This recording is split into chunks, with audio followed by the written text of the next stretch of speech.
What's going on, Boston Celtics fans? Welcome into Celtics Today by Chat Sports. I am your host, Allie, Barefoot, and that is Mr. Sam Hauser, which is who we're going to talk about in the first half of this show because it's about time Sam Hauser gets the recognition that he deserves for what he's been doing as a role player for the Boston Celtics. On the back half of this show, a Golden State Warrior speaks out about Jayson Tatum kind of getting disrespected in this year's NBA MVP race. As Boston Celtics fans, we're used to it, right? Jayson Tatum never gets the recognition that he deserves, but Smitty and I are going to give it to him. We're going to speak out about what that Warrior has to say. But first and foremost, it's house money time. Every like on this video is going to equal another Sam Hauser 3-ball because did you guys know he currently has 125 three-pointers made this season? To get 278 more three-pointers this season, he'll break the single-season three-pointers made record, which is held by Steph Curry with 402. So we're looking for 278 likes today to help Sam Hauser break that record. All you guys have to do is like this video. All right, let's get into the nitty-gritty of Sam Hauser because apparently right now he has the NBA's best rating in the month of February. Best net rating with plus 26.7. And look, we watch every Boston Celtics game. We're pretty aware that Sam Hauser can be pretty lethal with a 3-ball when he comes in, normally in that second rotation, maybe third for the Boston Celtics. But I didn't realize just how great Sam Hauser was being. And it's crazy to see how much growth he's had in just a single season with the Boston Celtics because while we are almost to March, let's take it back 1 year to January. He is averaging 11.8 minutes per game, nearly 4 points per game. You know, he wasn't doing that much, but he was doing just enough to be a pretty solid role player. Now, fast forward to February of 2024, Sam Hauser has made a name for himself to the point where when Sam Hauser has the ball in his hand, I feel a sense of relaxation knowing he has a dagger of a three-point shot. Right now shooting 49% from the field, 47% from a three-point line, and averaging nearly 20 minutes per game. And it's pretty interesting knowing the Boston Celtics played the 76ers last night, knowing that last year Sam Hauser played 2 minutes in February when the Boston Celtics played the 76ers. Just going to show you how much Joe Mazzulla now respects a player like Hauser and the fact that he stepped off his offensive rating in order to be able to compete with the best team in the NBA. And what's even better about him, and this is no slight to Peyton Pritchard, I do understand you have different roles here, but Peyton Pritchard's been a little inconsistent this season. That's all right. He's finding his rhythm. It'll happen. But Sam Hauser has not. There have been no slumps for Sam Hauser. What is he? He at least hits a 3-ball every single game, if not multiple, and he provides that extra bit of oomph when he comes off the bench. Not to mention, Hauser is making a name for himself in the NBA. Boston knows what house money can do, but he's right now ranked 21st in the NBA in three-point percentage at 41.9%.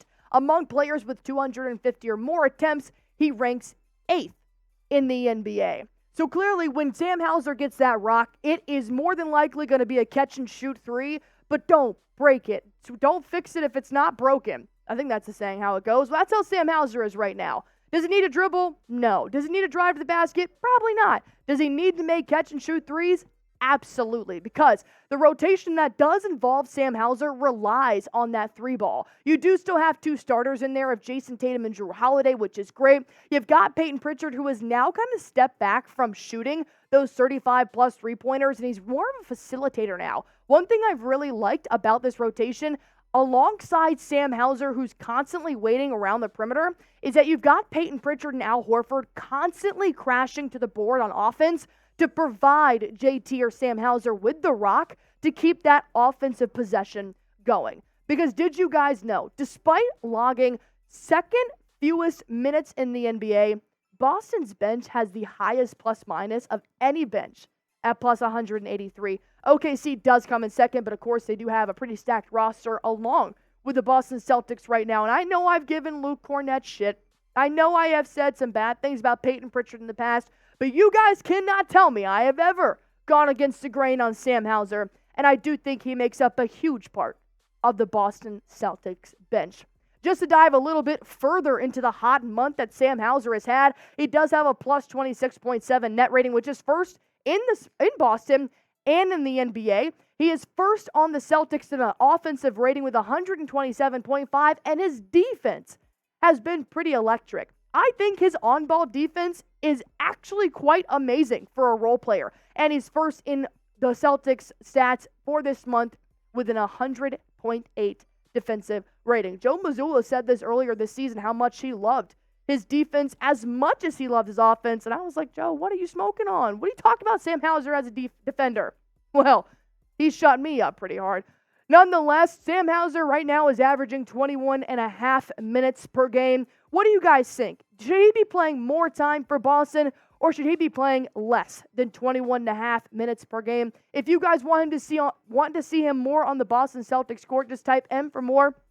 If you think there are other bench players that the Boston Celtics can utilize, go ahead and type L for less. Like I said in the back half of the show, we're going to talk about Draymond Green, who finally used his platform to talk about something pretty sensical, and that's the Jayson Tatum MVP debate. So we're going to break that down, but first I do want to tell you guys about our number one daily fantasy sports app in America right now, Prize Picks. It is officially hoops season.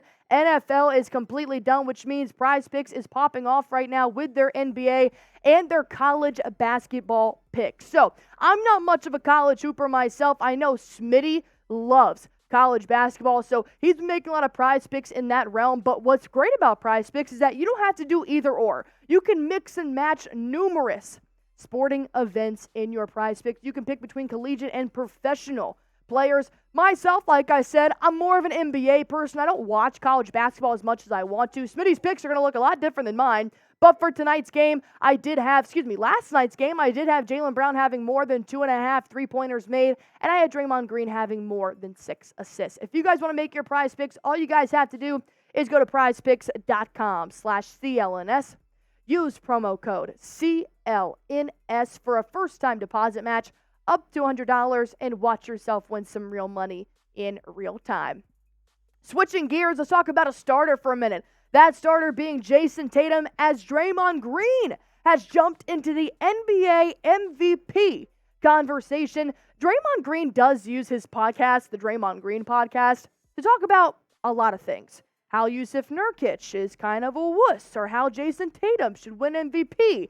Whichever thing he's talking about, Draymond Green does say it with passion. And I'm going to break down what he said in just a few moments because I want to give you guys some background context in the fact that ESPN's Tim Bontemps did make a recent NBA MVP poll. Out of 100 insiders, Jayson Tatum came in 6th in MVP voting. Keep in mind, the Boston Celtics are now 8 games ahead of everybody in the NBA. Obviously, the Joker is going to be up there.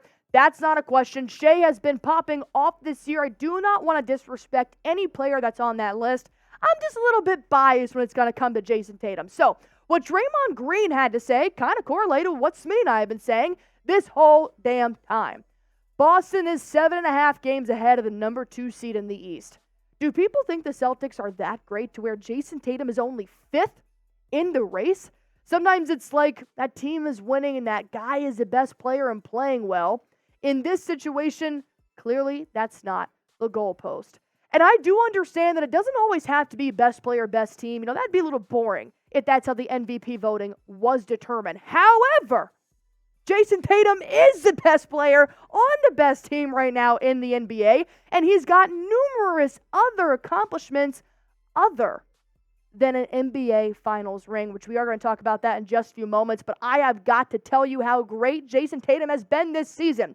And Jayson Tatum is not a LeBron. He is not a Steph Curry. Jayson Tatum is 25 years old, and he plays every single night pending injury. There is no tightness for this guy. There is no I'm tired for Jayson Tatum. He plays every night, averaging 27 points per game, almost 9 rebounds per game, 5 assists. He's leading the Celtics in almost every single category. But Draymond Green made a point, and he said Jayson Tatum will not be considered highly in the MVP race if he does not have a championship ring. And I get that to an extent. That's what NBA culture is nowadays. If you don't have a ring, you're not going to be involved in the GOAT conversation. Look at Chris Paul, for God's sake. The man's been playing for umpteen some years with no ring, and he's being left out of some pretty great point guard conversation. That's not how it's going to be with Jayson Tatum. Let me remind you, 25 years old, and look at what he's done so far. 4 Eastern Conference Finals appearances. He made one appearance in the NBA Finals, which he lost to the decade-long great franchise in the Golden State Warriors. He's been a 2-time All-NBA First Team in 2022 and 23. He's a 5-time NBA All-Star, and he has scored the most points in the NBA since entering. Hopefully, they will add Banner 18 to this list just soon, but come on. Since when did we take MVP to just be about the rings? Because if you look at history, the last 9 of 10 MVPs hadn't won their championship yet. The Joker, who was named MVP, he didn't win until last year. Joel Embiid's never won. James Harden has never won. Russell Westbrook has never won. The only exception is Steph Curry when he did win it and won the finals in 2015. Giannis won the MVP and did not win the championship until a year later.